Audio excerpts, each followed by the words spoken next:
Así que ya pueden compartir pantalla si gustan. Ya, doctor, gracias. ¿Se escucha? Sí, doctor Mesías.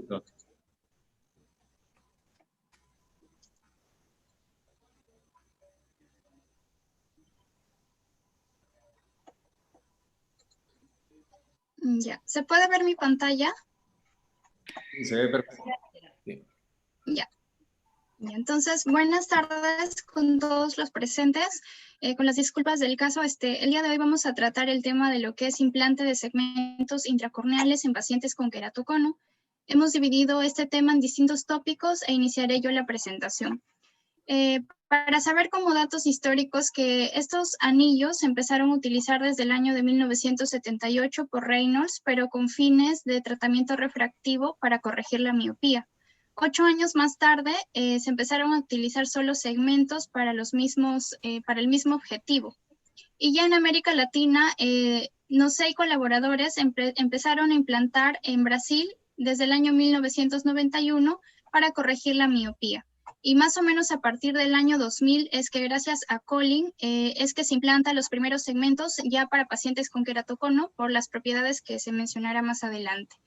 Esta es una técnica mínimamente invasiva, se caracteriza por ser reversible, segura y eficaz, y su objetivo es permitir una rehabilitación visual, ya que va a regularizar la forma corneal y mejora lo que es la agudeza visual sin corrección y con corrección.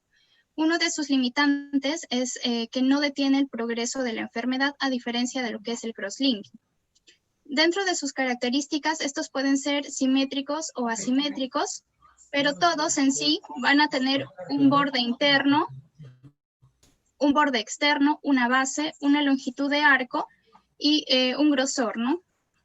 Estos están hechos de un material que es el polimetilmetacrilato, tienen distintas longitudes de arco que se miden grados, que generalmente para los segmentos pueden llegar hasta los 350, un poquito más, los nuevos modelos, y la forma de sección transversal va a ser variable, puede ser ovalado, puede ser triangulares como los Ferrara, los Majorin y los Kerarin, y hexagonales como los Syntax.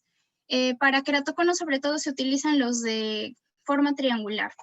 En cuanto al espesor medido por micras, tiene distintos espesores. Los que se utilizan más en este tipo de cirugías oscilan hasta más o menos las 300 micras, y lo que es el diámetro interno y el diámetro externo medido en milímetros van a variar uno de otro aproximadamente en 1 milímetro. En cuanto a su base, tiene una medida de 600 micras, salvo los asimétricos que pueden llegar hasta a 800 micras en su zona más gruesa. El mecanismo de acción, pues, se da gracias a las propiedades de la córnea, las cuales están divididas en lamelas con disposición ortogonal entre una y otra, y lo que van a hacer es que alrededor del anillo estas lamelas se van a cortar, se van a empujar unas con otras y va a permitir cambiar la longitud de arco, reduciéndola. Por eso es que se ve el efecto de aplanamiento. Y en la zona en donde se implanta el anillo, pues se va a ver una protuberancia local. Hay dos principios para los cuales se realizaron estos segmentos. Uno que es la ley del espesor, y instaurada por Barraquer, la cual nos dice que a mayor grosor hay mayor efecto, es decir, un mayor aplanamiento. Y en cuanto al diámetro, instaurado por Blavatsky, que nos dice que a menor diámetro va a haber también mayor corrección o aplanamiento. En el año 2018 se hizo a través de un método computacional semiautomático basado en plantillas una simulación de una cirugía de este tipo. Y lo que querían evaluar era cómo influía la profundidad de la implantación, el diámetro horizontal del anillo y el diámetro transversal del mismo, o el grosor. Para ello simularon un cono central de 400 micras de espesor con una debilidad de más o menos 2 milímetros centrales. Evaluaron distintos diámetros y utilizaron una longitud de arco de 150 grados. ¿Cómo fue la influencia? Se vio que tanto para el poder esférico como para el poder cilíndrico, la mayor influencia ejercida en ellos era la profundidad de la implantación, con un 70 y un 50% respectivamente, y para lo que era el diámetro horizontal y el grosor, pues la influencia tanto en esfera como en cilindro era de más o menos entre el 10 y el 20% respectivamente. Ahora, ¿qué efecto ejercía?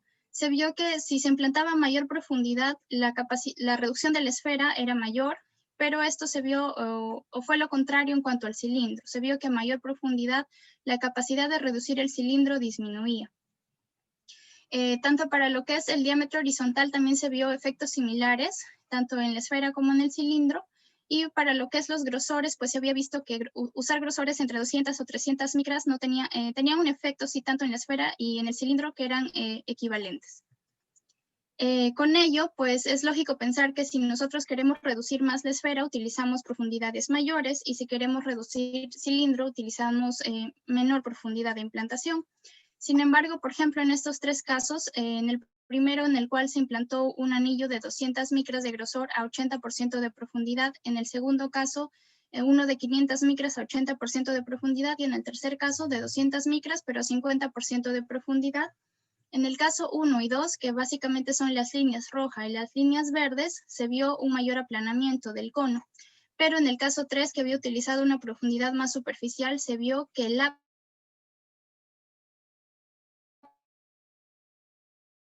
en sí se desplazaba. Entonces, su conclusión es que a mayor profundidad va a haber un mayor aplanamiento del cono, pero a menor profundidad en sí va a haber una protrusión del cono. Por otro lado, también en córneas normales hay una presión intraocular que va a ejercer cierta tensión en lo que es el estroma anterior, pero sin afectar mucho el estroma anterior.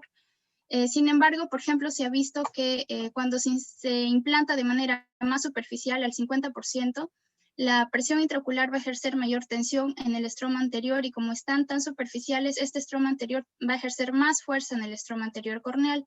Y alrededor de los segmentos se ha visto que, como se estiran las fibras de colágeno, esta tensión aumenta si es que es más superficial, y esto puede ocasionar desplazamientos de los segmentos e incluso extrusiones. Por lo que se concluye también que a mayor profundidad de implantación va a haber menor tensión corneal anterior y viceversa. Lo último que vieron es que también había cambios en lo que eran las aberraciones. En términos generales, los anillos van a contribuir a reducir las aberraciones. Y cuando se evaluaron, por ejemplo, estos tres casos, se vio que el caso verde, el caso 2, que tenía un grosor de 500 micras, es el que menos había corregido las aberraciones. Por eso es que también se concluye que a mayor grosor, sobre todo más de 500 micras, podría haber menor reducción de lo que son las aberraciones. Entonces, ¿qué es lo que concluyen? Que el factor más influyente para el resultado refractivo es la profundidad de implantación. Se recomienda un 70-80% más o menos. Se prefieren grosores menores a 500 micras y se espera resultados mejores con diámetros menores a 7 milímetros. Pero esto básicamente porque el modelo que utilizaron ellos era un cono central. En cuanto a la biomecánica de los implantes, en el año 2015 Daxer hizo un modelo, que es el modelo de la cúpula esférica de Daxer, que básicamente se basó en dos fórmulas. La primera hallaba la tensión dentro de la córnea, y la segunda hallaba la relación de la tensión antes y después de la colocación del segmento, para hallar un factor que era el factor de fortalecimiento corneal. Esto estaba influido por muchos parámetros, pero los más importantes fueron el módulo de Young y el diseño del implante. El módulo de Young es el módulo de la elasticidad de un tejido, que en córneas normales, por ejemplo a nivel invar, tiene 13 megapascales de módulo de Young. La córnea, por ser un tejido más viscoelástico, tiene 0.3, y el material del polimetilmetacrilato puede llegar a tener más de 3000 megapascales. Y en cuanto al diseño del implante, se vio pues que cuando estos eran continuos, las fuerzas en sus extremos tenían una alta magnitud y eran opuestas. Y esto permitía que dentro del anillo se permitan aplanar el cono, y gracias a la redistribución de las fibras de colágeno, y además podrían evitar que el cono siga progresando. Pero cuando encontraban un modelo en donde un extremo era discontinuo o los dos extremos eran discontinuos, las fuerzas que se oponían reducían su magnitud o se anulaban, como en el último caso. Y a pesar de que sí redistribuían el tejido que estaba dentro de estos anillos, no permitían evitar la progresión del cono. Por eso es que cuando compararon el factor de fortalecimiento de los segmentos, que fue de 1, se vio pues que estos aplanaban, pero no evitaban la progresión. Y lo que se vio es que el Mayer Ring, que tiene 360 grados, podría probablemente detener la progresión, ¿no? Pero se necesitan más estudios. En cambio, el crosslinking, como vemos, pues tiene un gran factor de fortalecimiento, y como sabemos, este sí detiene la progresión. Y las cirugías refractivas, en las cuales pues se quita estroma corneal, tiene un factor de fortalecimiento por debajo de 1. En resumen, debemos recordar que las longitudes de arco más largas van a servir para corregir sobre todo conos centrales, las longitudes más cortas, sobre todo para conos astigmáticos. Se utilizan grosores mayores en keratometrías más pronunciadas y, por ejemplo, cuando hay córneas más delgadas, a pesar de que se necesite un segmento más grueso porque vemos que a mayor grosor, mayor aplanamiento, se debería colocar sobre todo segmentos más delgados, porque si no podría haber riesgo de extrusión del segmento. En ectasias periféricas, debido a que tienen un mayor componente de astigmatismo, se prefiere implantar un solo segmento versus aquellos ectasias que son centrales porque lo que predomina es la miopía. Y en ellos se prefiere colocar dos segmentos o un segmento pero más largo. Y se ha visto que anillos que son completos o casi completos, sobre todo van a servir para miopías elevadas, y aquellos anillos continuos, pues, según el modelo de Daxer, podrían brindar cierta estabilidad. En cuanto a los efectos, los principales son el efecto ortopédico, pues remodela la córnea, ¿no? Aplana el cono ectásico. Y el modelo refractivo, y el efecto refractivo que va a reducir el error refractivo. Ahora, a veces esto es un desafío, basar las mejoras refractivas posoperatorias en base a topografía o tomografía, porque se ha visto que, si bien es cierto hay cambios en el índice topográfico, no siempre se va a correlacionar con los cambios en agudeza visual no corregida y corregida. Entonces, en base a esto, Mohammad Reza y colaboradores trataron de observar factores con valores predictivos positivos altos para que puedan predecir un resultado refractivo satisfactorio. Y ellos observaron que la mayor diferencia entre agudeza visual no corregida y la mayor coincidencia de los puntos más elevados en la superficie corneal anterior y posterior de los mapas de elevación, pues serían factores predictivos para mejores resultados refractivos. Entonces, ¿cómo afectaría la colocación de los segmentos en el estado refractivo y topográfico? En el año 2019 se hizo una revisión sistemática más no un metaanálisis de 18 artículos que incluían un grupo comparativo. Los pacientes tenían queratoconos de grado 1 a 3, un caso incluyó incluso queratoconos de grado 4 basados en la escala de Ansler y incluyó un total de 1.325 ojos en quien se implantó segmentos y se los siguió a los 12 meses. Y lo que se vio es que, por ejemplo, en aquellos pacientes que se implantaron segmentos de anillo intracorneal, la agudeza visual no corregida mejoró 0.23 en la escala de Logmar, que más o menos aún no se conoce cuál fue el valor preoperatorio, pero el postoperatorio podía llegar de 20. La corregida mejoraba el Logmar, en la escala de Logmar mejoraba el 0.06, que más o menos podían llegar después de la cirugía hasta un 20-25, un 20-30. Estos resultados también fueron comparables con los obtenidos por Mohamed y colaboradores en el año 2018, en los cuales él vio que la agudeza visual no corregida podría mejorar incluso de 4 a 5 líneas en la cartilla de Snellen, mientras que la corregida solo de 1 a 2. En cuanto a esfera y cilindro y las K medias, podría haber reducciones de más o menos 2.8, 1.5 y 3, respectivamente, tras la colocación de estos segmentos. Cuando se utilizan técnicas, ya sea manual versus femto, también se ven mejoras. En agudeza visual no corregida, 0.03 para la técnica manual y 0.36 para el femto. Aquí se había visto sobre todo una mejor visión para el manual, bueno, dentro de los estudios que consideraron. Pero para la agudeza visual corregida las mejoras pues eran similares, ¿ya? Tanto para la técnica manual como para el femto. Y la keratometría también en un promedio de 3.5 dioptrías se reducía, ¿no? Se observó o se vio que los estudios incluían varios tipos de segmentos, por ejemplo, los Intax DSK, los Kerarin, los Mayorin, los Ferrara, y dentro de todos ellos se vio que el que reducía más la esfera, menos aproximadamente 6.26 dioptrías, fue los Mayorin. Los que reducían más el cilindro eran los Intax SK, en 4.39 dioptrías, y la K media también los Mayorin, 7.78 dioptrías. Entonces se concluye pues que sí, efectivamente tienen mejoras refractivas y topográficas con la implantación de estos segmentos. Otros de los efectos logrados también es reducir la esfericidad, como vemos en el dibujo de la derecha. Normalmente los valores de una córnea sana son estas en cuanto a esfericidad, pero en conos pues la esfericidad se hace más negativa, la córnea se vuelve más prolata. Entonces con los segmentos se reduce esto. También va a incrementar a corto plazo, más o menos 6 meses después de la cirugía, el grosor corneal central. Esto básicamente por la redistribución, pero esto es una consecuencia temporal. Y va a permitir aumentar el factor de resistencia corneal, ¿no? Por las características que ya habíamos visto en cuanto al módulo de Yang y el material del cual está hecho los segmentos. ¿En qué pacientes yo debo colocar un segmento? El paciente ideal normalmente tiene un queratocono en estadio moderado, tiene que tener una córnea sin cicatrices y la paquimetría pues tiene que tener un grosor mayor a 400 micras en la zona donde se va a implantar, con queratometrías menores a 60 dioptrías. Esto a veces ya últimamente se modifica porque como han salido nuevos modelos de segmentos, entonces algunos los han probado incluso en pacientes con grado 4 de queratocono y han obtenido buenos resultados. También no deben tener alergia activa, sobre todo los más pequeños, ¿no? Porque puede haber un frote y puede progresar el cono, o si es que ya se le ha colocado un segmento, por ejemplo, podría desplazarlo o obstruirlo. Y la agudeza visual corregida que deben manejar más o menos es un punto de corte de 20 a 40 o peor que esta, y que no tolere los lentes, ya sean aéreos o de contacto. Si es que el paciente está conforme con su agudeza visual y es buena y tolera sus lentes, pues no se debería colocar los segmentos.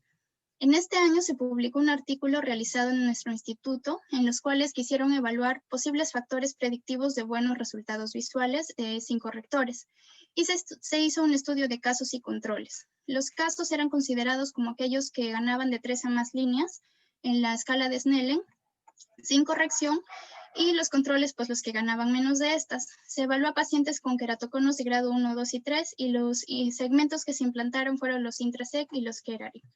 Eran grupos comparables en los distintos parámetros a evaluar y solo se vio 2 complicaciones, una extrusión y un desplazamiento. Y cuando ya se hizo el análisis y asociación, se vio que el astigmatismo miópico tenía un odds ratio de 3.78 y era estadísticamente significativo, lo que quiere decir que los pacientes que tienen astigmatismo miópico tienen 3.78 veces más probabilidades de ganar de 3 más líneas sin correctores. Y también se vio pues que las complicaciones posoperatorias fueron bajas. En cuanto a las técnicas de implantación, en términos generales lo que se quiere es realizar una correcta incisión, una adecuada realización del túnel para la inserción del segmento. Existen 2 técnicas, la manual y la de láser femtosegundo. Esta última se caracteriza porque es mucho más precisa para hacer lo que es el tamaño y la profundidad del canal, evitando, por ejemplo, generar canales falsos. En base a esto, en el año 2019 se publicó un artículo que comparaba los resultados entre ambas técnicas, ¿no? Este estudio fue un estudio multicéntrico, consideró pacientes que tenían un queratocono paracentral de grado 1 y 2 en la escala de Amsler, Grumage, y en quienes se implantó un segmento de tipo Ferrara. Ambos grupos también fueron equiparables, un poco más hubo para el grupo de láser, puesto que es lo que más ya se ha ido utilizando, pero en el resto sí eran comparables. Y se vio que para agudeza visual no corregida, para agudeza visual corregida, en cada uno de los grupos mejoraba de manera estadísticamente significativa. También en ganancia de agudeza visual con corrección, más del 50% lograba ganar de 2 a más líneas. Y en cuanto a lo que es el astigmatismo, pues se vio que tanto para el grupo manual como para el grupo de lo que es el femtosegundo, el astigmatismo tenía menor dispersión, se reducía. También se logró reducir las aberraciones, y en cuanto a parámetros queratométricos también se lograron reducir, y esto fue estadísticamente significativo. Ahora, al comparar manual versus femto en todos estos parámetros, no se observó ninguna diferencia estadísticamente significativa. Y más que todo, ellos recomiendan de que se debe elegir bien al paciente, se debe utilizar un adecuado nomograma y no tanto ver qué técnica se va a utilizar, ¿no? Ese más que todo es el punto crítico. Ahora, para compararlos, pues el cirujano que realiza esta implantación debe tener una gran experiencia para que sea comparable con el láser femtosegundo. Bueno, hasta acá ha llegado mi participación. Ahora va a continuar la doctora Gladys.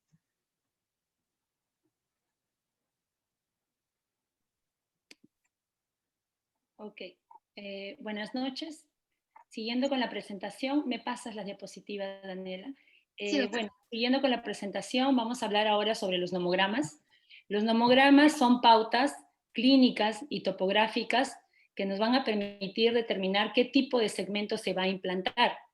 Está basado, como mencionamos, en datos clínicos que suelen ser más subjetivos, como por ejemplo la refracción esferocilíndrica y el perfil topográfico, sobre todo en el mapa axial, ¿no? Pero también ahora ya se está introduciendo datos más objetivos. Por ejemplo, la mayoría coincide que el eje más curvo debería ser el lugar donde se hace la incisión en la mayoría de los casos, que el eje de la aberración del coma podría ser también una guía para la implantación, sobre todo cuando no hay coincidencia entre el eje, por ejemplo, del astigmatismo con el eje queratométrico. Pero definitivamente hay más resultados o mejores resultados cuando coinciden más los ejes, ¿no? El eje, por ejemplo, del cilindro en la refracción coincide con el eje de la topografía. Cuando esta diferencia por lo menos es menos de 15 grados, se dice que puede haber mejores resultados también, con resultados sobre todo más predecibles. Siguiente. Siguiente, Daniela. Para hablar de los casos y entender, mejor dicho, para hablar de los nomogramas y entenderlos un poco más, les voy a presentar dos casos. Este es un primer caso de un paciente de 26 años, natural de Huancayo, que en el ojito derecho tenía una agudeza visual de 20-200, sin corrección, y con esa corrección más o menos de 0,5 de esfera y 5 de astigmatismo, el paciente llegaba a 20-25, pero el problema era que no toleraba estos correctores. Entonces se le propuso el implante de segmentos intracorneales. La paquimetría en la zona que se iba a implantar, que era 5 milímetros, tenía más o menos en la zona más delgada 550 y en la zona de la incisión era 600 micras. Este caso es más o menos de hace 9 años, entonces usamos el nomograma de Kerarin del 2009. Esta es la topografía del paciente y vemos ahí abajo en el mapa queratométrico, el mapa axial, el tipo de cono que tenía el paciente. Esa línea roja que se ve ahí es el eje más curvo, el cual se tiene que marcar porque de acuerdo a ello se elige qué tipo de cono es y elegimos qué tipo de segmento se podría colocar. Siguiente. Este es el nomograma del 2009 y según el mapa axial que ustedes ven ahí, corresponde a una ectasia tipo 2, según este nomograma, y correspondería al nomograma B, como mencionan ahí. Además de elegir qué tipo de ectasia tiene el paciente, tenemos que ver cuál es su cilindro y cuál es su esfera. El paciente tenía más o menos un cilindro de 5 y una esfera de 0,75. Entonces, haciendo el cruce, le corresponde el segmento de 120 grados y 200 micras que se debería colocar. Ese segmento, para colocar un segmento de 200 micras de grosor, según ustedes ven ahí la paquimetría que se debería o que debería tener la córnea en la zona de la implantación, debería ser un mínimo de 335 micras. Y el paciente sobrado alcanzaba, ¿no? Tenía un grosor bastante aceptable en la zona de la implantación. Siguiente. Este es el plan quirúrgico, como dijimos, se colocaba un segmento de 160 grados y 200 micras, la incisión en la zona más curva era 63 grados a una profundidad de 80%, que era 480 micras. Entonces, como ven en el esquema, se coloca el segmento en la zona más ectásica, en la zona donde está más ubicado, más o menos 2/3 partes de la ectasia, que más o menos era temporal, en el área temporal, ¿no? Siguiente. Se coloca el segmento y estos son el resultado pre y postoperatorio. Vemos que hay un aplanamiento en el postoperatorio.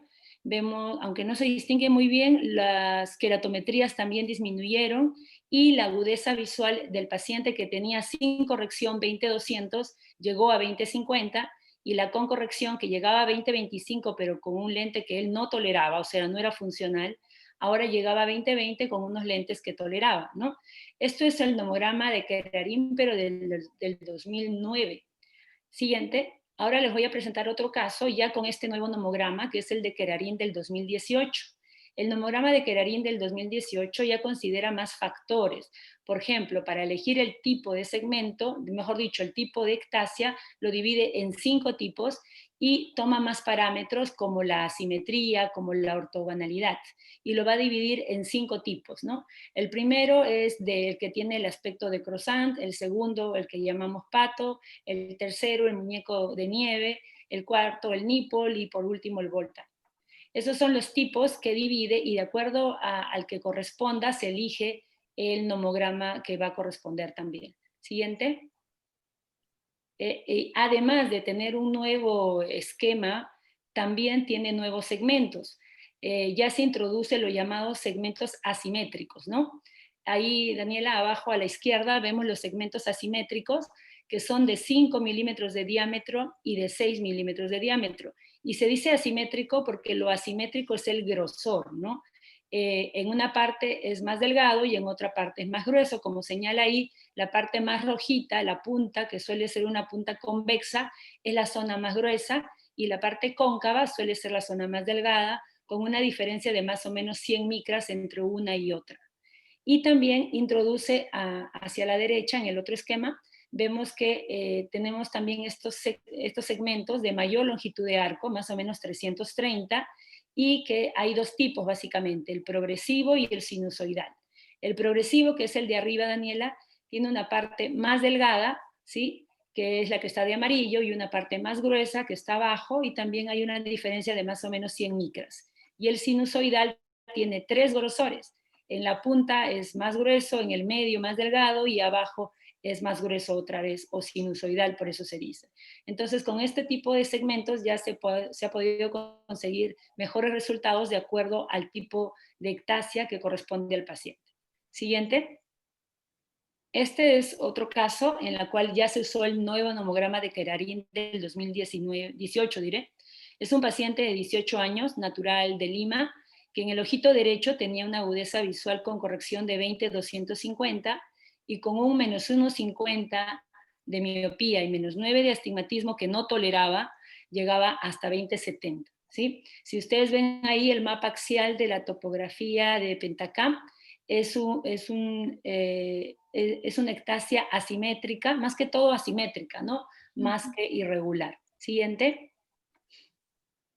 Y aquí está el mapa axial y vemos que más o menos al tipo que le corresponde sería el cono tipo 2, ¿no?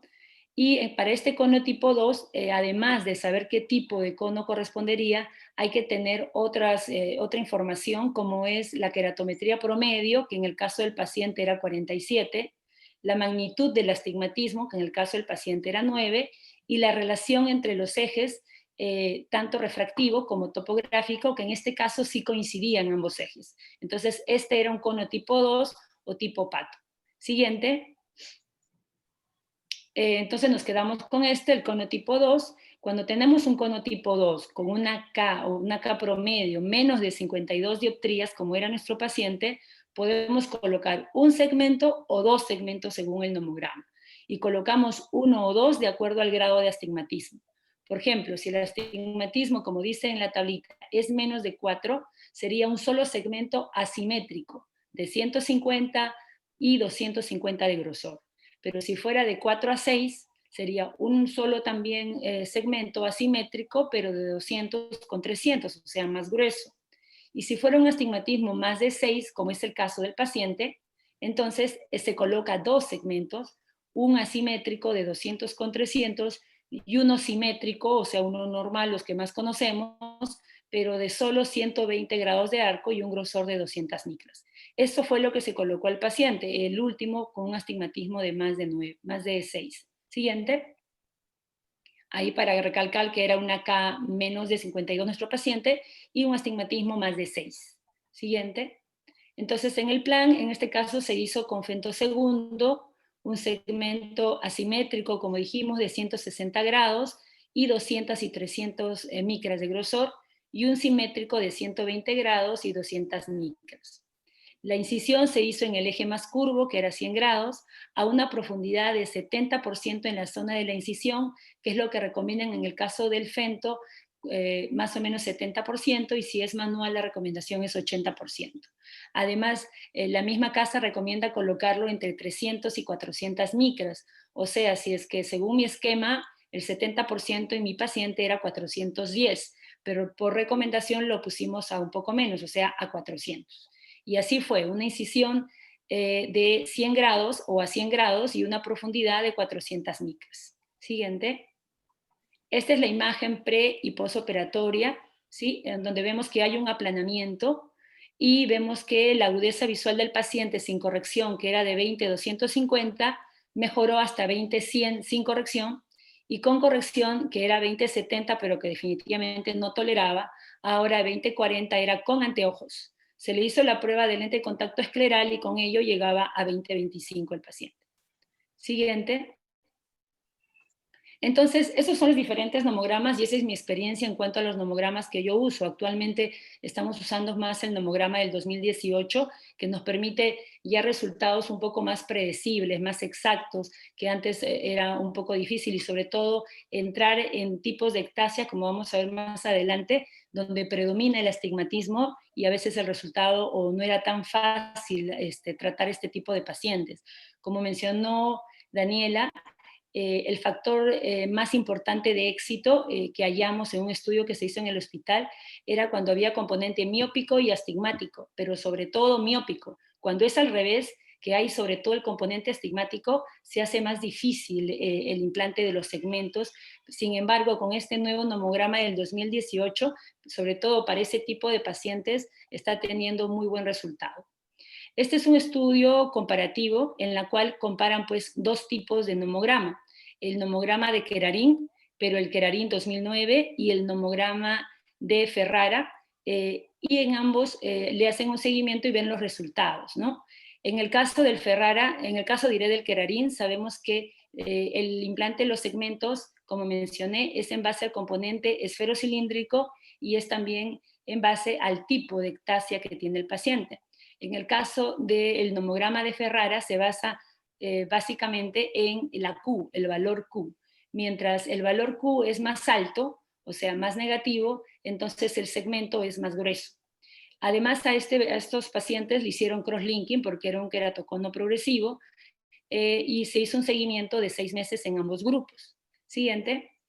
Y lo que se vio en cuanto a resultados como la paquimetría, como la topografía, siguiente, y agudezas visuales, siguiente, se encontró buenos resultados en ambos grupos. Sin embargo, si vemos agudeza visual no corregida, queratometrías y el valor de la Q, el grupo 2 o grupo B, que era el basado en el valor Q, el nomograma de Ferrara, había tenido mejores resultados. Sin embargo, si veíamos la agudeza visual con corrección, que es al final la más, tal vez la que más nos interesaría, la más práctica en sí, era igual en ambos grupos. Siguiente. Entonces ellos concluyen que ambos nomogramas mejoran resultados visuales, refractivos y topográficos, pero el nomograma basado en la Q, que es el de Ferrara, nos daría mejores resultados en cuanto a agudeza visual no corregida, equivalente esférico y la K. Pues como se basa en la curvatura, en la prolaticidad de la córnea, tiende a aplanar más. Por eso es que las queratometrías y el equivalente esférico bajan más. Pero en el caso de los nomogramas, el nomograma estándar, como el de Kerarin, en este caso del 2009 era, con ese tipo de nomograma se consiguió mejores resultados para el cilindro. ¿Sí? Para el cilindro sí era mejor el de Kerarin del 2009. Siguiente. Este es otro estudio en el cual también compara los dos tipos de nomogramas, tanto el Kerarin como el Kerarin 2009 también y el de Ferrara, pero el objetivo de este estudio era sobre todo ver para corrección astigmática cuál sería el mejor nomograma. Y ellos encontraron que los que habían usado segmentos más cortos en longitud de arco, o sea, segmentos de 120 y 90 grados, habían tenido mejores resultados para corrección del astigmatismo. Y esos eran sobre todo el nomograma de Kerarin. Siguiente. En cuanto a la cirugía combinada, o sea, estamos hablando de asociar los segmentos con otros procedimientos, el más conocido, el más usado es asociar segmentos con cross-linking, ¿no? Pero también podemos asociar segmentos a lentes intraoculares, sean estos fáquicos o pseudofáquicos, o asociar los segmentos a la combinación del cross-linking y PRK. Vamos a hablar un poquito de cada uno. Siguiente. En cuanto a la asociación más frecuente, que es anillos y cross-linking, sabemos, como también mencionó Daniela, que el cross-linking pues, nos va a dar estabilidad, los segmentos nos van a dar mejoría de agudeza visual, o sea, fines sobre todo refractivos. Entonces, la asociación de ambas realmente viene a ser muy frecuente y es una de las mejores opciones que hay. La discusión era qué es mejor, ¿no? Si hacía el primero cross-linking, si primero anillos o hacerlo a la vez. Y este siguiente estudio lo que hace es un metaanálisis y una revisión sistemática para comparar los tres grupos. Primero anillos, primero crosslinking o los dos a la vez. Se evaluaron 17 estudios de alta y muy alta calidad, 6 artículos que eran metaanálisis que tenían todos los datos que ahí se describe, por un tiempo de seguimiento de 12 meses para queratocono leve a moderado con el crosslinking estándar, ¿no? Y se colocaron segmentos de Kerarin y de Intax. Siguiente. Y ellos vieron que en cuanto a resultados, como agudezas visuales, como queratometrías, siguiente, todos los grupos eran iguales, no había diferencias estadísticamente significativas. Sin embargo, si lo hacían, siguiente, sin embargo, si lo hacíamos junto, lo que sí había diferencia, aunque no llegaba a ser estadísticamente significativa, pero era algo mejor, era en las queratometrías. La K más curva y la K más plana se aplanaba más cuando se hacía junto. Entonces la recomendación era de que, pues si ya decidimos hacer los dos procedimientos, tal vez tendría un plus el hacerlo a la vez o junto, ¿no? Siguiente. En cuanto a la combinación con lentes intraoculares, lo más importante para colocar lentes intraoculares a un paciente con queratocono es que el queratocono debe estar estable. Estable tanto en la topografía como en la refracción, porque recordemos que lo que vamos a tratar es esa ametropía residual, lo que le quede, ¿no? Entonces, ello también debe estar estable. Esa ametropía residual para colocar lentes intraoculares, por lo general, es cuando esta es moderada o alta. Y otra indicación es cuando hay una anisometropía alta también, y sobre todo cuando no toleran los correctores.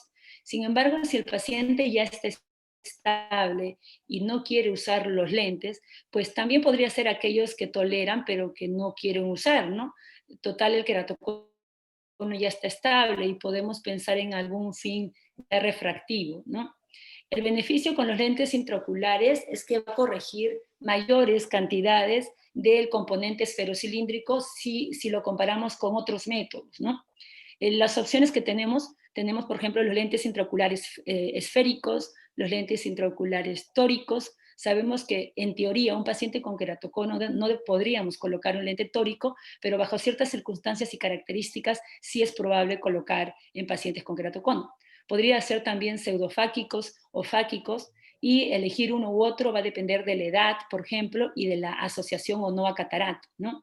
Dentro de los lentes fáquicos tenemos el Artisan, tenemos el ICL, hay bastante casuística sobre implante de ICL en queratoconos, por ejemplo, con muy buenos resultados. La recomendación de implantar el lente intraocular cual fuere, por lo general es 6 meses después del implante de los segmentos. Siguiente. Este es un casito que les voy a mostrar. Este es un paciente que lo vimos por primera vez el 2015. Es un queratocono, como ven en ese mapa axial grado 4, según la escala de Amsler-Krummich, y se comenzó colocando segmentos intracorneales. Por más que la K más curva era bastante alta, igual se intentó explicándole que el pronóstico no era tan bueno. Luego en cuanto a la refracción, ni siquiera se podía refractar el paciente, no salía la refracción, su agudeza visual era muy baja, se puso segmentos, luego se hizo el seguimiento y luego de los segmentos no hubo mucha respuesta, pero en el seguimiento incluso se evidenció progresión. Por ello que el 2018 se le hizo el crosslinking y luego de los segmentos y luego del crosslinking ya era un poco más fácil hacerle la refracción y por lo menos ya teníamos el dato de la refracción. El paciente con menos 16 de esfera y 5,50 de astigmatismo llegaba a 20/125, pero con esta medida realmente el paciente no usaba los lentes, no toleraba tanta medida porque el otro ojo tenía mucho menos también. Le hicimos el crosslinking en el 2018, luego le hemos hecho seguimiento hasta el 2020, 2 años, y en estos 2 años el paciente se mantiene estable tanto en la topografía como en la refracción. Y en la última evaluación de febrero de este año, el paciente con menos 13 y menos 5,50 llegaba a 20/80, pero con correctores que ya no toleraban, ¿no? Siguiente. Entonces, a febrero de este año tenemos una paciente con queratocono ya estable, porque ya se le hizo crosslinking, ya tiene un seguimiento de 2 años, con anillos, con crosslinking, y que ahora presenta una anisometropía marcada. Ustedes ven que en el ojo derecho tenía 3 de miopía y en el ojo izquierdo tenía 13, ¿no? Ella no toleraba los anteojos, tampoco toleraba lentes de contacto, usaba una medida mucho menor de la que realmente le correspondía. Entonces, debido a esta anisometropía alta, se decide ponerle lente intraocular. Siguiente. Entonces, esta es la topografía última de la paciente. Primero incluso intentamos ponerle un lente intraocular tórico, pues viendo las características de la curvatura axial, vemos de que sí era probable, aunque la K era muy alta, vemos que su astigmatismo no era tan asimétrico, no era tan irregular, y con la refracción llegaba incluso hasta 20/70. Entonces, podríamos intentar colocarle un lente tórico a este paciente. Sin embargo, a la hora de hacer el cálculo de la biometría, el lente que nos correspondería era un lente +2. Y en Alcon un lente +2 pues no tiene componente tórico. Así que tuvimos que ponerle un lente esférico nada más. Siguiente. Se le puso el lente esférico y ustedes ven ahí el resultado de agudezas visuales y refracción. En el preoperatorio era -13 con 5,50 y en el post ya baja de -13 a +0,50, el astigmatismo casi igual y la agudeza visual ahora con correctores llegaba a 20,50. Siguiente. Este es un ejemplo de en qué casos pues, podemos colocar un lente intraocular, pero también hay la asociación de los segmentos con esta otra asociación que es el PRK y crosslinking. El objetivo del PRK y crosslinking aquí es tratar parte del error refractivo. Difícilmente podemos tratar todo, pero parte de ese residual que quede y además puede regularizar la córnea. No hay un consenso de cuál es la mejor secuencia, pero en la mayoría de los casos, primero se colocan los segmentos y luego se va al PRK y crosslinking, por lo general de forma simultánea, es lo que más se usa, ¿no? Pero en este caso el PRK es un PRK controlado. Sabemos que la ablación es mínima, debe ser a lo mucho 50 micras, o sea, la corrección que se consigue no es tanto como un lente intraocular y es menos también que los segmentos intraoculares, intracorneales, pero viene a ser una opción, ¿no? Por lo general no se puede corregir mucho, pues a lo mucho podemos ablacionar 50 micras. Siguiente. Y en cuanto a los casos especiales o grupos especiales, quisimos un poco hablar lo que es implante de segmentos intracorneales en niños, ¿no? En pacientes pediátricos menores de 18 años. Este es una pequeña serie de casos. Es un ratito, Daniela, el anterior. Esta es una serie de casos que vimos el año 2017 en el hospital. Fueron 16 ojos de niños que se les puso segmentos intracorneales y vemos como la K más curva, que en promedio era 53, bajó hasta 48, o sea, 5 dioptrías. El astigmatismo, que era casi 5, bajó hasta 2,5 más o menos. O sea, sí obtuvimos resultados bastante buenos y la agudeza visual conseguida con corrección en casi todos los niños mejoró más de 2 líneas de visión. Entonces, esto fue el resultado de 2017, nos falta juntar los pacientes de 2018, 2019 y los pocos que operamos en el 2020 para poder presentar un trabajo sobre segmentos en niños, ¿no? Siguiente. Este es un estudio del implante de segmentos intracorneales en niños. Es un estudio con gran seguimiento, más o menos 60 meses. Y lo que querían ver aquí, además de resultados, es ver la estabilidad de los resultados. En este estudio definen como que hay inestabilidad refractiva cuando aumenta la K más de 1,5, la K máxima, o cuando aumenta el cilindro más de 1,5. Si el paciente llega a estos cambios, se dice que no es estable refractivamente. Y en cuanto a la inestabilidad visual, se dice que hay inestabilidad visual cuando la agudeza visual se pierde más de una línea de visión. Siguiente.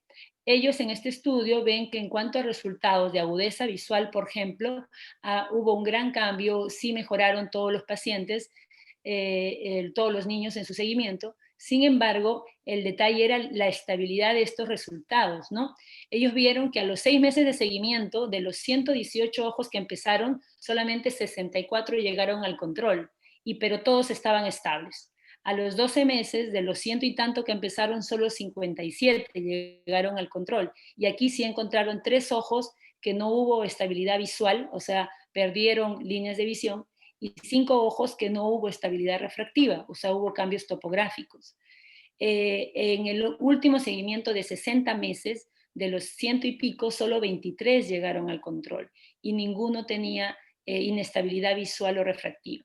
Entonces, la conclusión de segmentos en niños es que es un procedimiento seguro y eficaz para lograr la rehabilitación visual en niños. Va a reducir el error refractivo, va a mejorar la agudeza visual no corregida y corregida. Sin embargo, lo que no podemos estar seguros es de su estabilidad, ¿no? Son pocos los casos que se ha presentado en este seguimiento de inestabilidad visual o refractiva, pero lo malo es que no hay un buen seguimiento, pues muchos pacientes se perdieron en el camino, ¿no? Siguiente. En cuanto a las complicaciones, ya para terminar, quisimos hablar de las complicaciones generales y de las causas de retratamiento, por ejemplo. Siguiente. En cuanto a las complicaciones, pues se presenta de un 0 hasta 15%. Muchas veces esa diferencia está muy asociada a la técnica. Si es con fetosegundo, la mayoría habla de pocas complicaciones, hasta 0%, y si es manual, hablan hasta 15%. Las complicaciones, hablamos de queratitis infecciosa, como se ve ahí en la imagen, con esos infiltrados blanquecinos alrededor de los anillos, que hay que diferenciarlo, y a veces se ven unos infiltrados lipídicos alrededor de los anillos, que es otra cosa, ¿no? También puede haber desplazamiento, puede haber extrusión del segmento. Mayormente cuando hay extrusión, pues tenemos que sacarlo, no queda de otra. Cuando hay desplazamiento, se podría intentar volver a empujarlo, a recolocarlo. También puede haber descentramientos, y tal vez lo más frecuente son los halos, pero en la mayoría de los casos, los halos, el paciente llega a neuroresignarse, como se dice, y la mayoría, pasado los 3 meses, ya no tiene tanta molestia y lo llega a tolerar. Siguiente. Este es un estudio, el cual es una revisión sistemática que habla de las complicaciones y las razones de explante de los segmentos. Es un estudio bastante grande, de queratocono grado 1, 2 y 3, con un tiempo de seguimiento de hasta 57 semanas, y se evaluaron en total 1.946 ojos. Siguiente. Y dentro de las complicaciones intraoperatorias que mencionan, por ejemplo, es el daño epitelial en la zona de la incisión, la perforación de cámara anterior, el canal incompleto en 2.6%, y sobre todo esto asociado a fentosegundo, la perforación endotelial 0.6%, creación de túneles incompletos, como ya se mencionó, y pérdida de vacío. Siguiente. En cuanto a las complicaciones, estos son todos los estudios que se evaluaron, y en cuanto a las complicaciones postoperatorias, hablamos, por ejemplo, de migración, extrusión del anillo, queratitis infecciosa, sobre todo por estafilococo aureus y epidermidis, visión fluctuante, neovascularización, sensación de cuerpo extraño y dolor. Siguiente.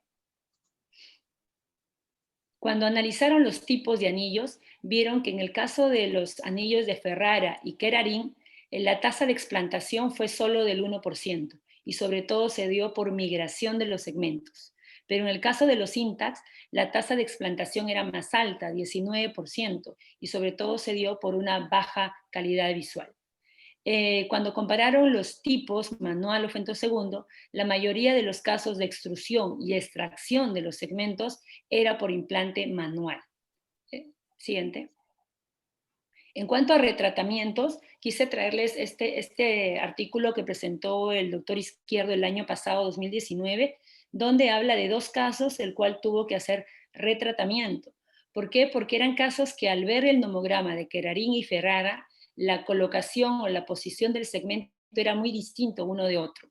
Siguiente, les voy a presentar uno de los casos. Este es uno de los casos, un paciente varón de 26 años que tenía una agudeza visual no corregida de 20/100, y con esa refracción que ven que tiene más componente cilíndrico que miópico, mucho más cilíndrico que miópico, llegaba a una agudeza visual corregida de 20/30.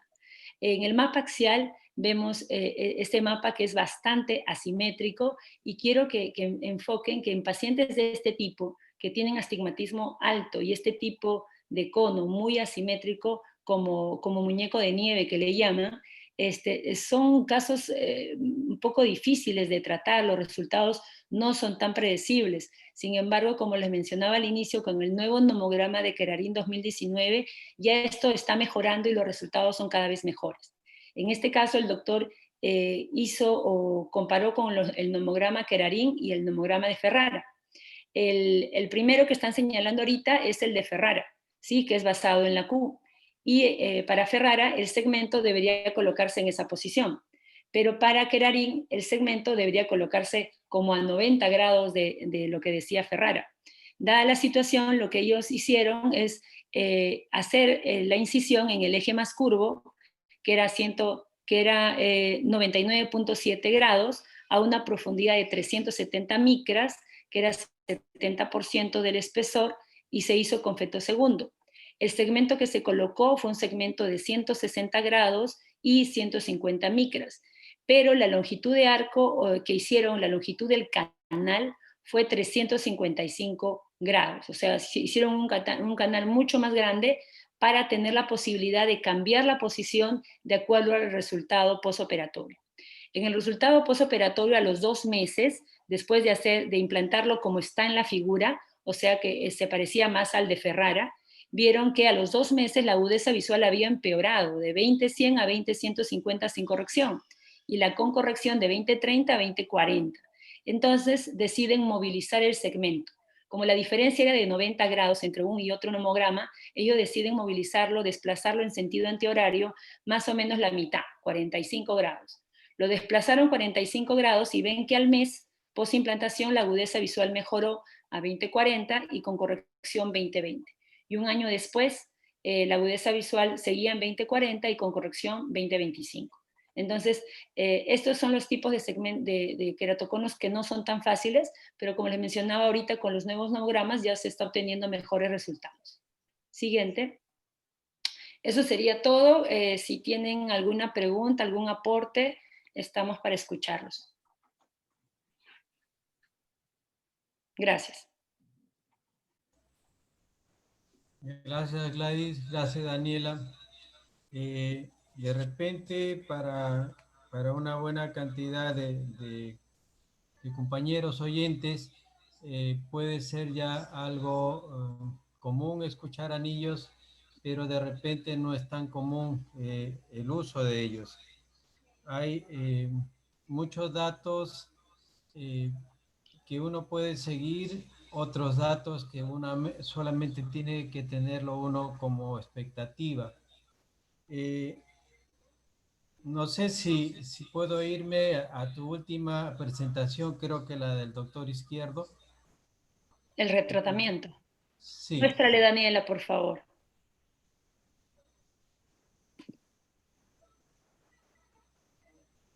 Ya. Entonces, lo que quiero, porque es semejante a uno de los datos de tus casos que has presentado, tenemos que tener la idea que hay nomogramas, ¿ok? Pero hay veces los nomogramas nos sirven de orientación, pero a veces no es exactamente lo que uno tiene que caminar. Pero fundamentalmente uno tiene que saber qué es lo que se pretende, qué es lo que uno quisiera hacer las cosas. Por ejemplo, si vemos Danielita, si puedes ir señalando la parte azul, esa de ahí. Si tenemos una parte azul, significa que la queratometría en esa zona debe ser por abajo de 40, ¿ok? Entonces, si vemos ahí 38, 38, 39, 41, 40, ¿ok? Cuando encontramos zonas así de color azul en nuestra topografía, ahí no debe ir ningún segmento. O sea, eso métaselo en la cabeza. Si los valores queratométricos son de 40 o menos y tenemos una zona azul, no pongan segmentos. ¿Por qué? Porque los segmentos tienden a aplanar la córnea. ¿Ok? Porque esa es su función, disminuir las queratometrías. Entonces, si le pusiéramos un anillo en esa zona azul, vamos a tener problemas. ¿Ok? Segundo, en esta imagen tenemos la parte roja, que significa mayor, que está más empinado, o tiene más valor queratométrico en esa zona. 46, 56, 9. Pero hay una cosita que de repente por seguir el nomograma, no nos dimos cuenta que está presentándose como en un paciente de 26 años.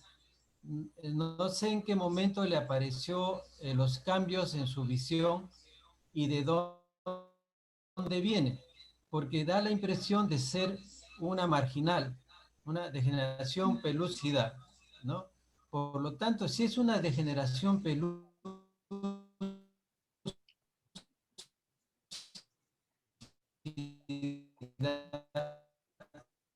comportamiento otro, ¿ok? Y la imagen de la derecha. La última imagen del anillo rojo, Dani, esa debió haber sido la posición inicial de poner los anillos. Porque en la del centro estamos poniendo anillo que está comprometiendo la zona azul. ¿Ok? Entonces ahí vamos a tener dificultades porque mira, bajó Dani, las dos topografías, la de arriba de la izquierda y la del centro abajo. Ya, vamos por arriba a la izquierda. Si nos vamos cerca a los 180 grados, dice 41 más o menos. Más a tu izquierda, más, sube. Ya, esa zona tiene 41 y 40 de queratometría, no, el otro lado, tiene 41 y 40.5 arribita, école 4. Cuando le han puesto el anillo, ahora vamos abajo al centro, se ha ido, miren, hasta 37. ¿Ok? Esto para demostrarle cuánto se aplana la córnea con la presencia de los segmentos. ¿Okay? Yo a veces lo fastidiaba al doctor Robert Muñoz y si escucha por ahí saludarlo. Él dice, yo ya no me guío por los nomogramas. ¿Por qué? Porque cuando uno va teniendo experiencia, no debemos olvidarnos de los nomogramas, tenemos que verlos siempre. Pero la experiencia les va diciendo qué hacer o qué no hacer del nomograma. ¿Ok? Entonces, en este caso, por ejemplo, de inicio, bueno, acá ya está hecho, entonces es más fácil narrar o comentar del partido cuando terminó, ¿no? Pero acá el por qué yo hubiese elegido de frente el anillo de la derecha, porque no puedo usar anillos arriba, a pesar que en el nomograma me está diciendo que es un muñequito decapitado, ¿no? ¿Okay? Porque para mí eso era una degeneración marginal pelúcida. Y eso es otro comportamiento que que un verdadero queratocón. Ahora vamos al primer caso de Gladysita.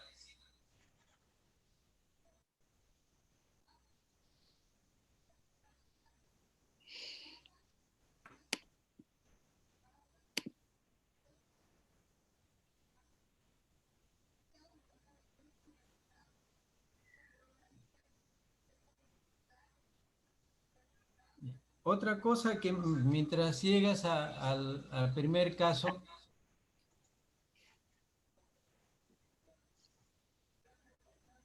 Ya, ahí está, doctor. Ya, perfecto.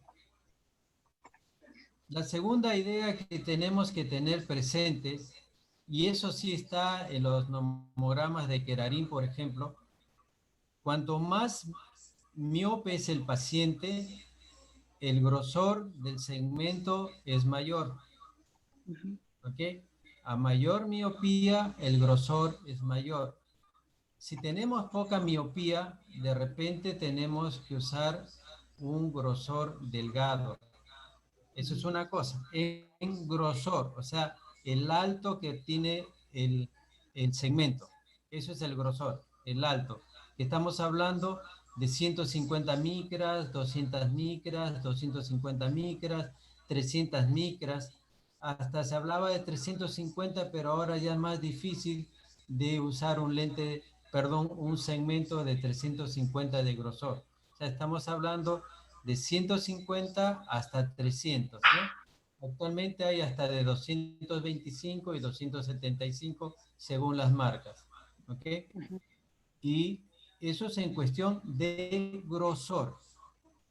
Lo otro que es longitud, o sea, cuánto mide el segmento o cuánto arco tiene, ¿ok?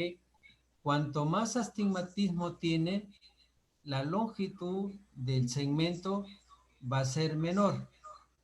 ¿Sí? Se habla tanto que para un astigmatismo alto hay que usar de 90 grados, de un mediano 120 grados, por decir, ¿no? Y hasta 160 grados. De ahí vamos, de repente podemos hablar después de los otros, porque está muy bonita la charla, han dado cantidad de datos muy interesantes para poder seguirlos, ¿ok? Ya, pásame la imagen. La que sigue, Daniel, ya. Mire, nos vamos abajo, en la imagen de abajo, es siempre la línea que está de rojo ahí, se marca en el eje de la queratometría mayor. Más curva. La más curva, ¿ok? Por decir, acá tenemos 48 a 63. ya, 63 grados, ¿ok? También como un paréntesis, cada vez que hacer segmentos, pidan la topografía axial. No pidan la topografía para queratocono, no pidan la tangencial, pidan la axial, ¿ok? Ahí va a ser la primera cosa que ustedes van a poder trabajar, ¿ok? Entonces, la línea esa está, en este caso, 48, el máximo, y está en 63 grados. Así se ha pasado a la línea, 63 grados, que va desde 63 y debe pasar por el centro, y ya tenemos 2 puntos y se hace la línea roja.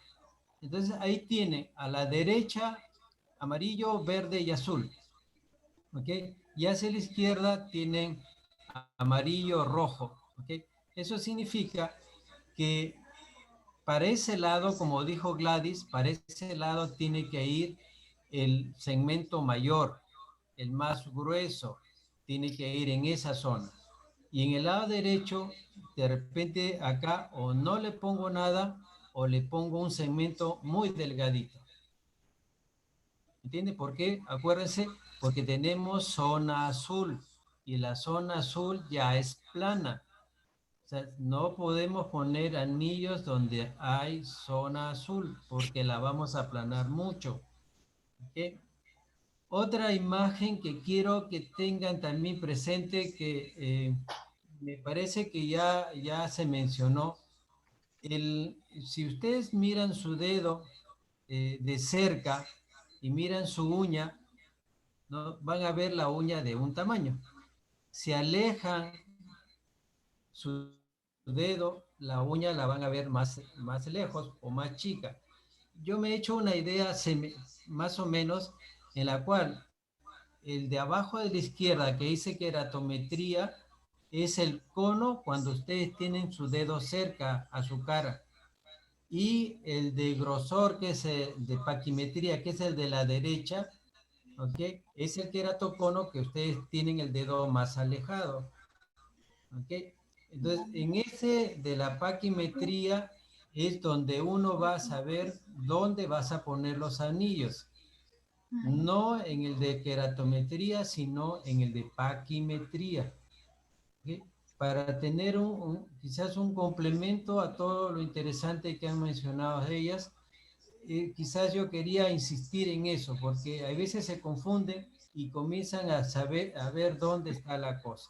Y lo que sí también yo manejo mucho es decir 5 milímetros. ¿Qué cosa es 5 milímetros? A ver, Danielita. Es el diámetro horizontal del segmento. No, vamos a la derecha, ya. Ahí acá.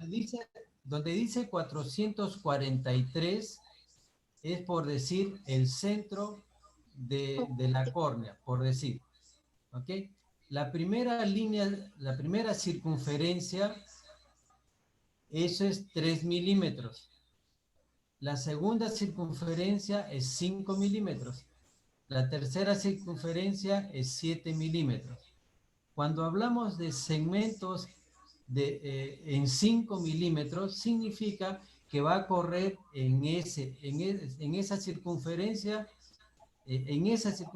va a correr nuestro segmento de 5 milímetros.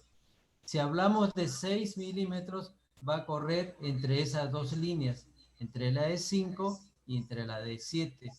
¿Ok? Para ir teniendo una idea, porque ahí tenemos que buscar los grosores, ¿ok? Y saber cuánto de profundidad podemos trabajar. Se habla, como ha mencionado Gladysita, dónde va a ser la incisión. Por ejemplo, en este caso, en orientación de 66 grados a 5 milímetros, señálame, por favor, Danielita, donde está el 606 de tu derecha. Ya, más o menos 600, pongamos que sea 600 ahí, ¿ok?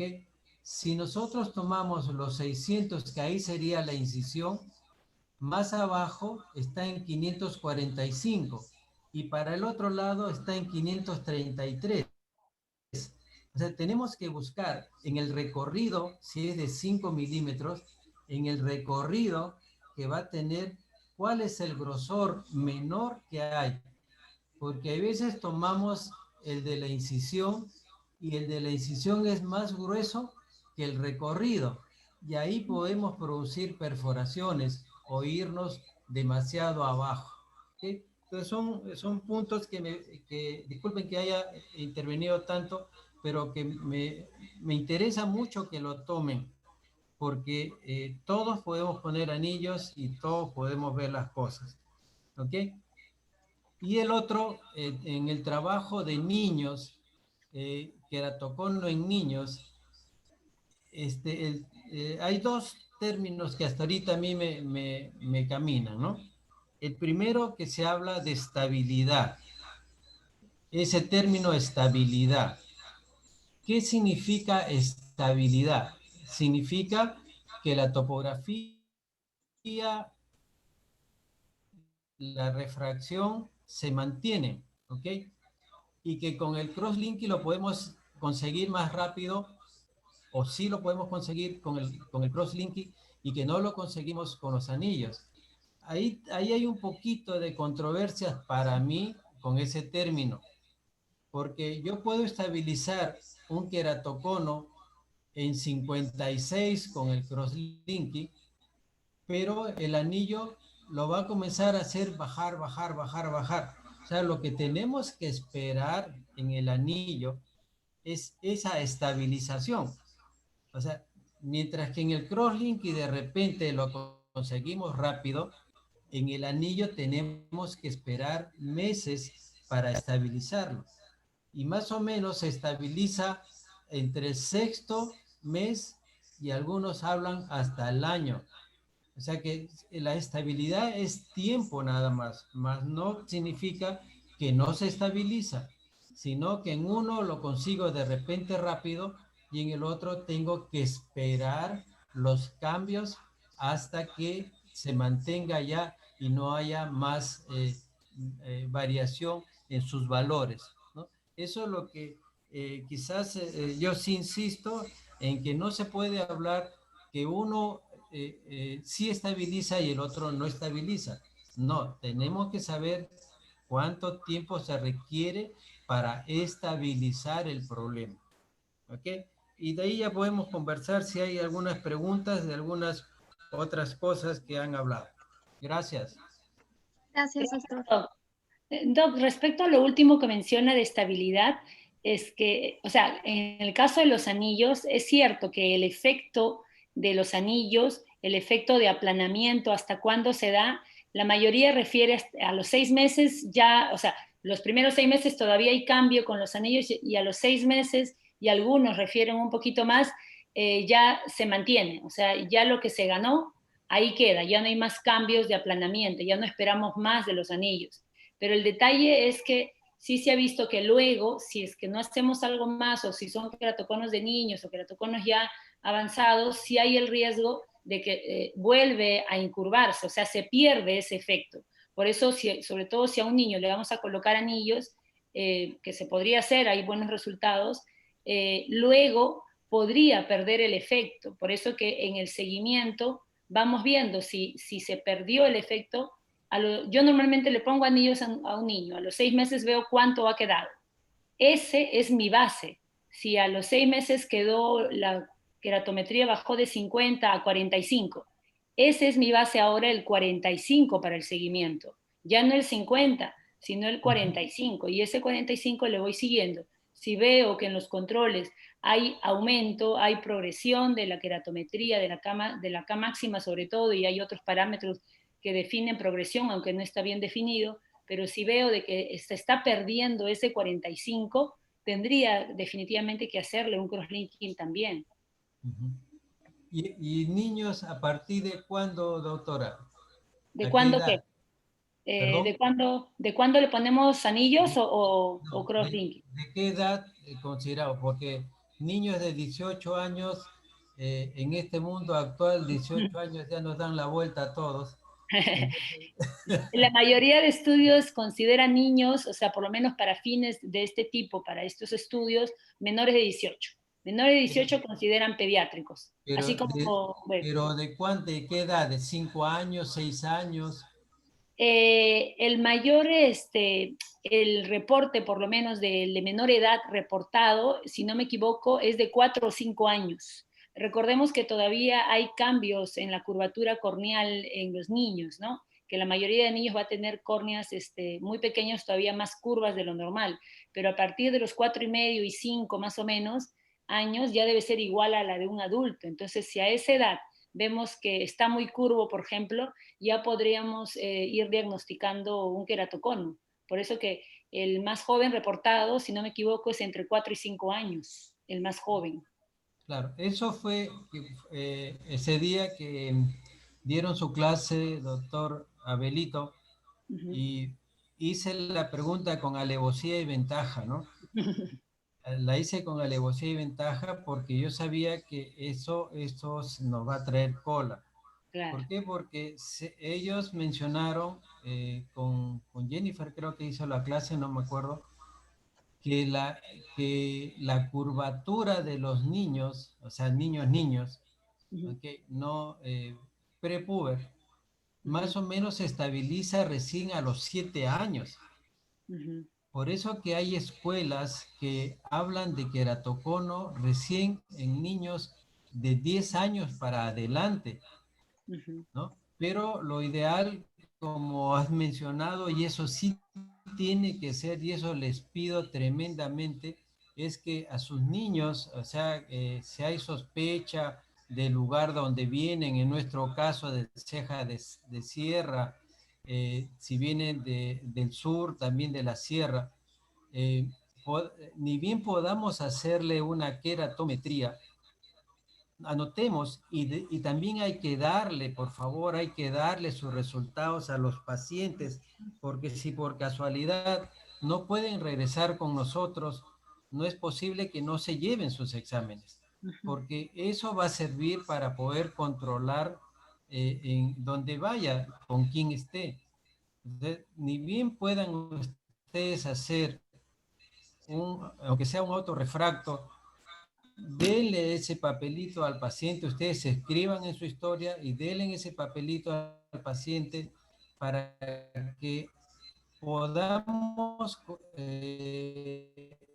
hacer una comparación en el futuro. Si no, no se va a poder comparar. Mal diagnóstico. Quería decirte ese término y con alevosía y ventaja que le pedí a ver y él le pidió también a su residente que diga nuevamente para cuándo, y se había, según lo que ellos habían anotado, era que la curvatura se toma más entre los 5 y los 7 años de edad. Entonces, eso tenemos que tener cuidado para no hacer un diagnóstico por la curvatura de un queratocono en un niño menor de 7 años. Y hay que pensar que no solo es curvatura, ¿no? Hay otros factores asociados. Entonces, si juntamos Perfecto, todo eso, ya nos permite un diagnóstico, pues, ¿no? perfecto, Laicita, perfecto. Es eso lo que dices, es así. No solamente la queratometría, ¿ok? Tenemos que tener los datos completos para hacer un diagnóstico de queratocono, ¿ok? No solamente el astigmatismo, sino tenemos que ver varios parámetros para indicar al final si es un queratocono o no. ¿Alguna pregunta? Hay una pregunta que ponen ahí, buenas noches, excelente revisión. ¿Qué le parece la asociación de anillos intraestromales con iontoforesis? ¿Lo considera superior a la asociación de anillos con crosslinking? Bueno, la iontoforesis es un tipo de crosslinking, ¿no? Es un tipo en la cual se conserva el epitelio, es con epitelio o epión. Y bueno, los estudios que hemos visto es con crosslinking estándar, pero si comparamos la asociación con iontoforesis, en teoría, yo creo que la iontoforesis podría hacer menos efecto, o sea, podría aplanar un poco menos si lo hacemos junto, porque es epión, penetra menos comparado al crosslinking estándar. Está teniendo buenos resultados, sobre todo para niños, porque es muy cortito el tiempo que se usa cuando es iontoforesis, pero la penetración es menor comparado al estándar. Entonces, si lo hacemos junto, yo creo que si se hace con iontoforesis, en teoría debería aplanar menos que si hacemos con el estándar. Ya, también quizás aprovechar esta pregunta y lo que sí yo no estoy de acuerdo y que me disculpen los doctores que hacen, no estoy de acuerdo de PRK y anillos. Uno, porque les va a quedar poco sitio, peor si es, o sea, poco espacio para poder bajar el residual que tiene. Segundo, que va a hacer que de repente se extruya más o se exponga más un anillo en un tiempo más corto.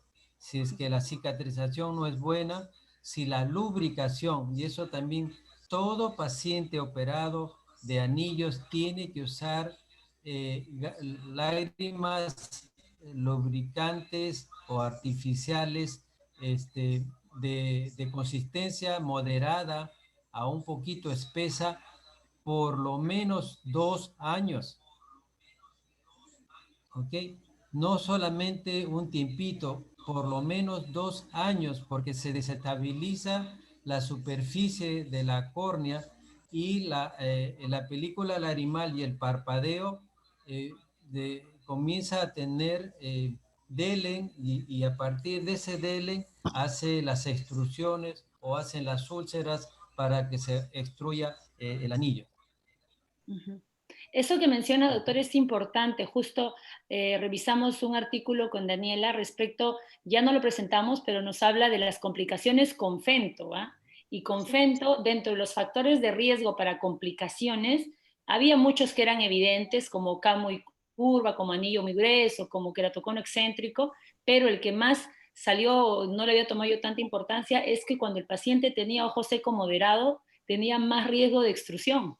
Y es un factor importante que yo, la verdad que no lo valoraba mucho, pero este estudio, siendo con fento, que dice que tiene menos complicaciones, ese factor del ojo seco moderado era un factor importante para complicaciones. Entonces sí hay que valorar bien esa parte. Lo otro que había notado es que no se puede comparar los INTACs con la función del querarín o del Ferrara. porque el INTAX está hecho fundamentalmente para pacientes más miopes que astigmáticos. O sea, no podemos hablar que el INTAX es para un queratocono. ¿Okay? Pero Eso el también, INTAX SK sí, ¿no? El ¿no? SK que es más cerca. Claro, el diámetro, es que para el queratocono lo importante es el diámetro. ¿Ok? El diámetro para los queratocono es más chico, se orienta a los 5 milímetros, mientras que para los miopes puede ser más grande, 6 milímetros, o el INTAX que también tiene más o menos el camino para 6 milímetros de diámetro aproximadamente, ¿no? Y también la forma que tiene el INTAX es diferente a la forma que tiene el que se usa para queratocono, ¿no? A la hora que, Danielita, tú hablaste de la fisiopatología, si puedes poner tu, tu diapositiva donde están los grosores, cómo se hacen los grosores corneales, ¿no?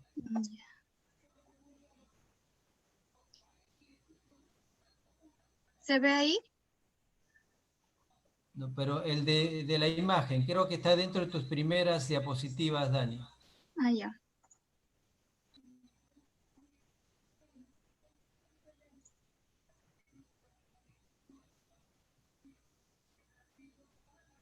Doctor, mientras ubica Daniela, hay una pregunta del doctor Cirineo que dice queratocono a partir de los 45 años. No sé muy bien cuál es su pregunta, pero cuando uno ve a un paciente con queratocono mayor de 45, por lo general, en la mayoría de los casos ya debería estar estable, ¿no? Y si ya está estable a este paciente de 45, pues podríamos ofrecerle algún objetivo ya refractivo. Y cuando hablamos de refractivo a los 45 años, pues la posibilidad de un lente pseudofáquico tal vez podría ser una buena opción, si vemos ese tipo de pacientes, ¿no? Pero siempre asegurándonos primero, todo lente intraocular primero debe ser colocado en un queratocono ya estable, que yo esté segura que esté estable, o sea, le he hecho un seguimiento y por lo general que la córnea no sea tan asimétrica, que no esté tan alterado, que no sea un queratocono tan avanzado, porque si ya es un 3, 4, colocarle un lente intraocular muchas veces no va a funcionar o no se va a poder ni calcular el segmento, ¿no? Ni el lente intraocular. Claro, lo que dices va, teóricamente el queratocono se desarrolla la mayor cantidad de las personas pasado los 10 años, pasado los 15 años de edad. El menor número comienza a desarrollarse pasado los 18 o 20 años. Pero si encontramos a un paciente a los 45 años y que tiene las características de un queratocono, solamente es eso. Teóricamente ya quedó ahí. Difícil que a los 45 años, teóricamente, ¿no?, ese sea un queratocono activo. Es muy difícil por el tiempo que está de evolución normal, ¿no? Lo que pueden hacer en un paciente de 45 años que le han encontrado características de queratocono, tómenle la topografía y háganlo regresar en 6 a 8 meses y le vuelven a tomar una topografía con el mismo aparato si es posible, para que puedan definir si en verdad está avanzando o no. Si no, es lo que a algunos no les gusta decir, es un queratocono frustro, no progresivo, abortivo, etcétera, que son términos. Ya, en relación a esta diapositiva, si ustedes ven a la izquierda dice INTAC SK y a la derecha dice Ferrara, ¿ok? El INTAX tiene la forma hexagonal, pero plana hacia arriba casi. Tu izquierda, Dani, tu izquierda. INTAX, ese de ahí. Ese tiene casi una forma plana hacia arriba. Lo mismo, ya, en la segunda imagen, ¿ven? Es plana la parte que va hacia arriba de la córnea. Pero si nos vamos a la derecha donde dice Ferrara, ya termina en punta, como si fuese un cerro. Y eso es lo que va a motivar los cambios. Entonces, según la teoría, ¿dónde estás? La número 7, tu diapositiva 7. Ya. El mecanismo de acción que ustedes ven ahí a la derecha, eso que está como una córnea arriba. No, no, la diapositiva 7, Dani. Sí, se movió, doctor, disculpe. No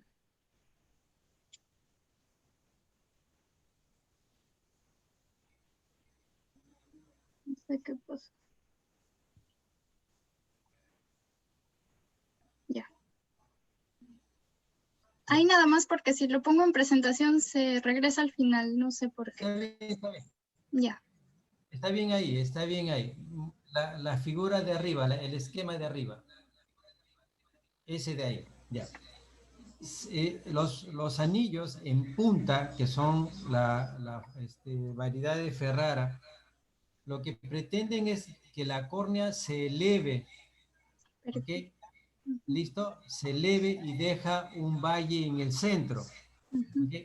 Eso es el comportamiento para poder enfrentar los cambios tanto en el astigmatismo como en la miopía, que es la mayor cantidad de pacientes.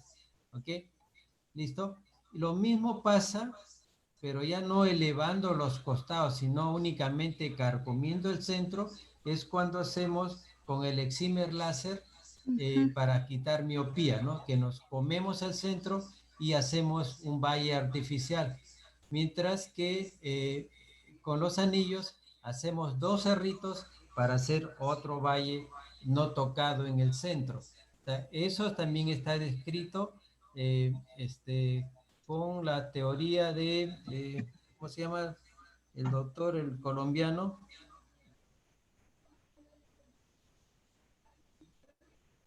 Carmen.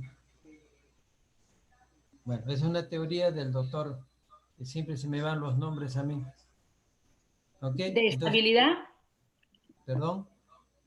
¿Sobre la estabilidad se refiere o No, qué? no, no, esa de la teoría de aumento de volumen o quitando del centro. Es la El teoría de Barraquer, pues. de Barraquer. Disculpe, doctor Barraquer, pero soy una bestia. ¿Ok? Entonces, el doctor Barraquer era, si aumentamos, ¿no? Aumentamos tejido, vamos a hacer los cambios. Mientras que con el excimer láser quitamos tejido del centro. Eso está apoyado en esa teoría. Ley de los... Espesores Sí, de Barraquer. gracias Gonzalo. Sí, gracias Gonzalito. Ley de espesores de Barraquer. ¿Ok? Ujú. Hay otra. El doctor Cirineo refiere, creo que respecto a estos pacientes mayores de 45, bastaría crosslinking. Lo que se debería hacer es lo que usted mencionó, ¿no? Si tiene 45 años, hacerle un seguimiento porque es muy probable de que ya esté estable, ¿no?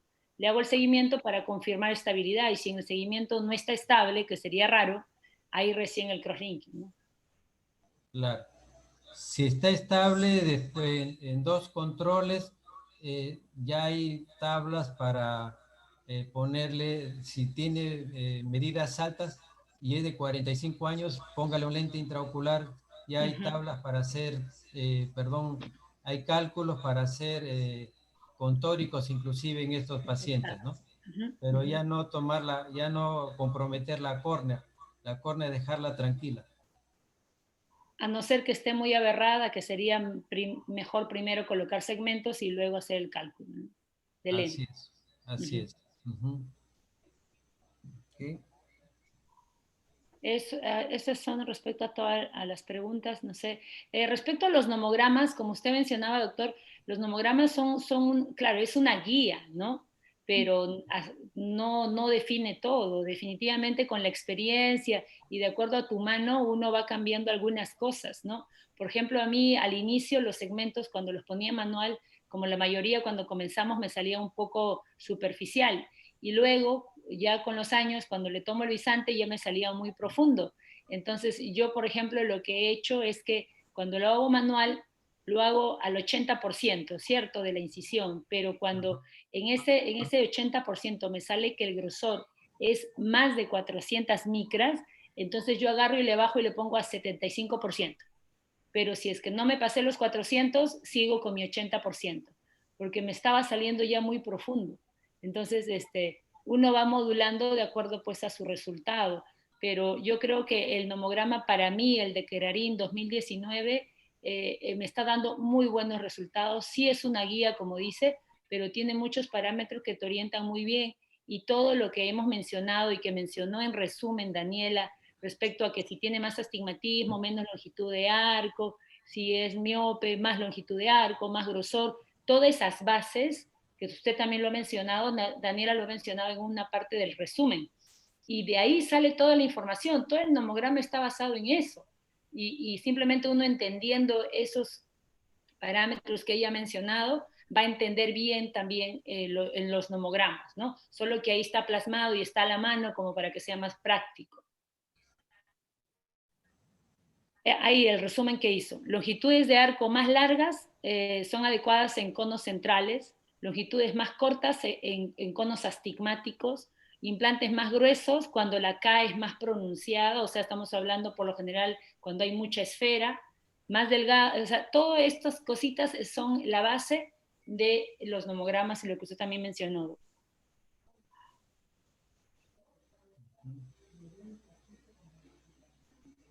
Jorge está opinando, Jorge Ruiz.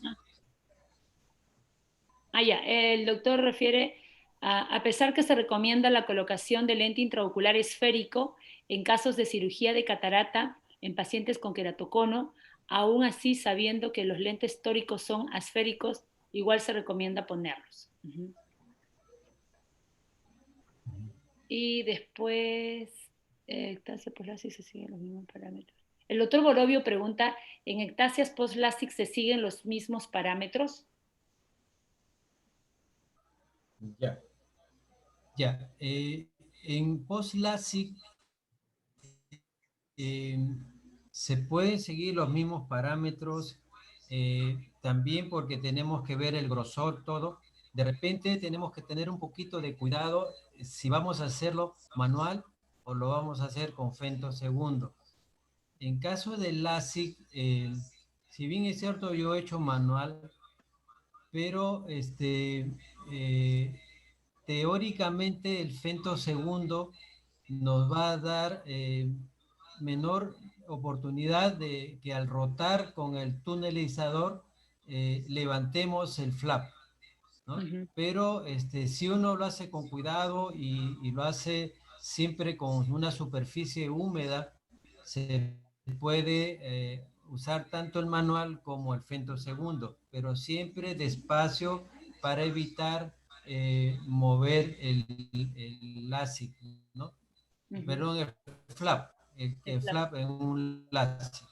Y por eso también se recomienda el uso de los anillos en aceptar la idea, pero se puede también seguir parámetros topográfica de esos pacientes. Sí, sí se puede, como usted mencionaba, sí, sí se siguen casi los mismos parámetros y en cuanto a la posibilidad de mover el flap cuando uno lo hace manual, tal vez ahí también lo más importante es la profundidad. En teoría, si uno entra entre 70 y 80%, no debería mover el flap porque está mucho más abajo.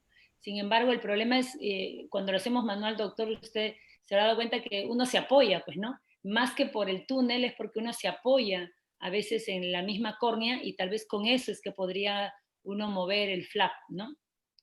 Pero ahí en teoría el fento podría ser un poco más seguro, ¿no?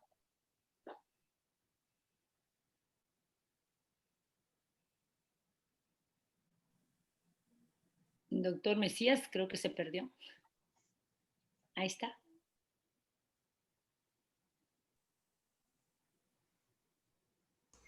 Ya, Ahí acá está. estoy. Sí, así es. Ujú. En el ASIC tenemos que trabajar mucho con la profundidad.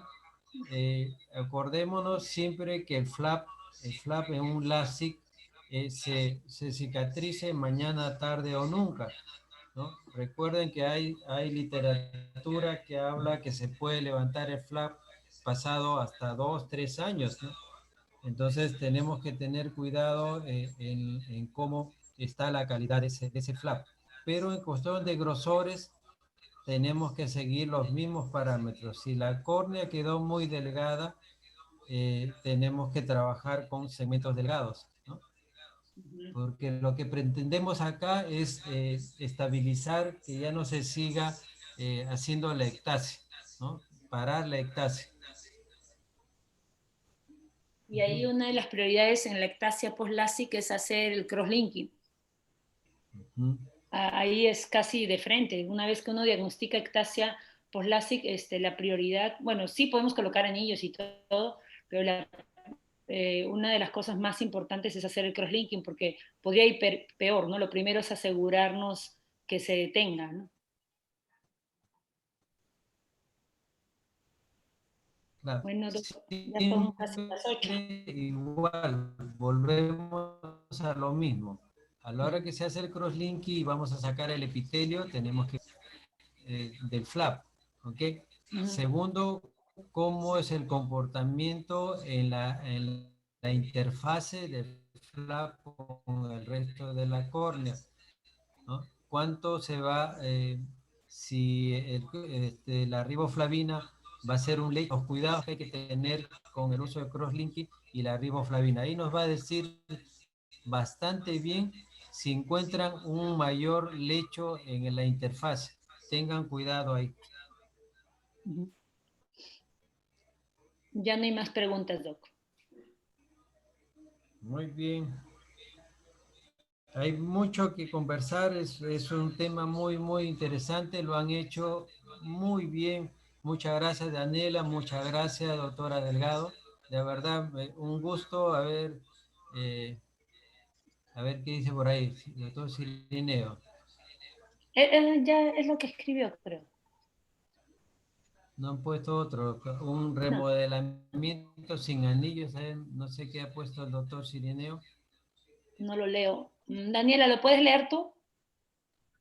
Sí, dice el doctor Carriazo y un grupo de oftalmólogos hacen el corneal remodeling, ya no usan anillos. Uh-huh. Sí, escuché algo sobre lo que hacía Carriazo, ¿no? Pero, o sea, hay bastante evidencia sobre lo bueno sobre los buenos resultados de los anillos, ¿no?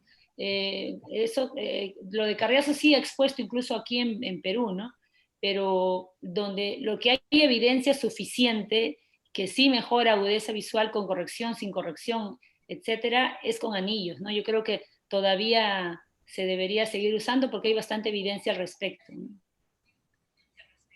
Sí, una de las cosas que se puede mencionar es que muchas veces el remodelamiento es poner una sustancia en el grosor de la córnea para remodelarla, por eso es su nombre, ¿no?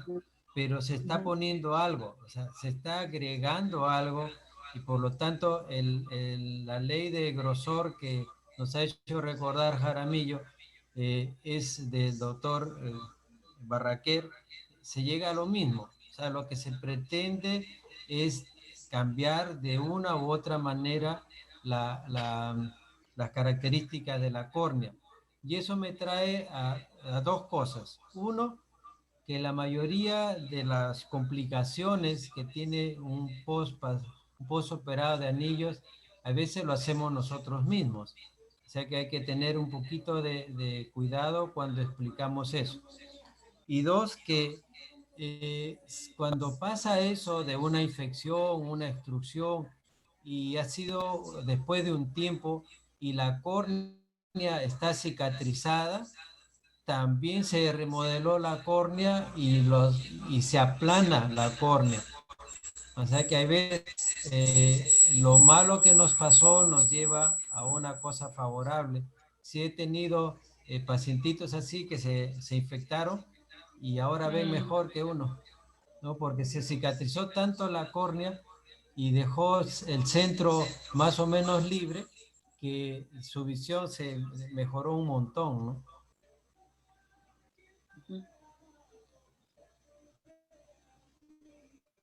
¿Listo? Listo. Muy bien. Muchas gracias. Gracias a todos. Ojalá que podamos participar más en esto, que es un tema de actualidad, y podamos ofrecer más a nuestros pacientes, ¿no? Y ver también cómo catalogamos las diferentes características de los nomogramas y la característica de ecografía. No sé si tienes algo que decir, Daniela. No, agradecerles por la presencia de hoy y por haberme permitido brindar esta charla. Gracias a la doctora Delgado. Es muy didáctica y bueno, mucho más, ¿no? Este tema. Y bueno, quería agradecerle a ella. Gladysita. También igual felicitar a Daniela porque realmente tal tema, lee esta cosa y ya tenía todo leído, tipo de estudio, cuántos pacientes, detalle de todo el artículo. Le digo, está bien que leas todo, pero resumidito, nomás lo más importante, vamos a decir. Pero te leía todo, todo tipo de estudio, todos los datos del artículo. Felicitaciones a ella, realmente cada vez uno está más contento con la calidad de residentes que tenemos, ¿no? Y que nos inspiran a no quedarnos, ¿no? Hay que seguir leyendo porque si no nos quedamos. Sí, sí, sí. Muy bien. Entonces, con el aval del doctor Muro, con el agradecimiento de nuestro jefe, el doctor Mendiola, jefe del Departamento de Córnea, Enfermedades Externas y Refractiva, les agradecemos su presencia y ahí nos vemos. Doctor Muro. Gracias, doctor. Gracias a todos. Ajá. Muy bien. Gracias, hasta luego, Gracias a gracias. todos. Chao, Gracias, gracias. gracias. Chao, chao.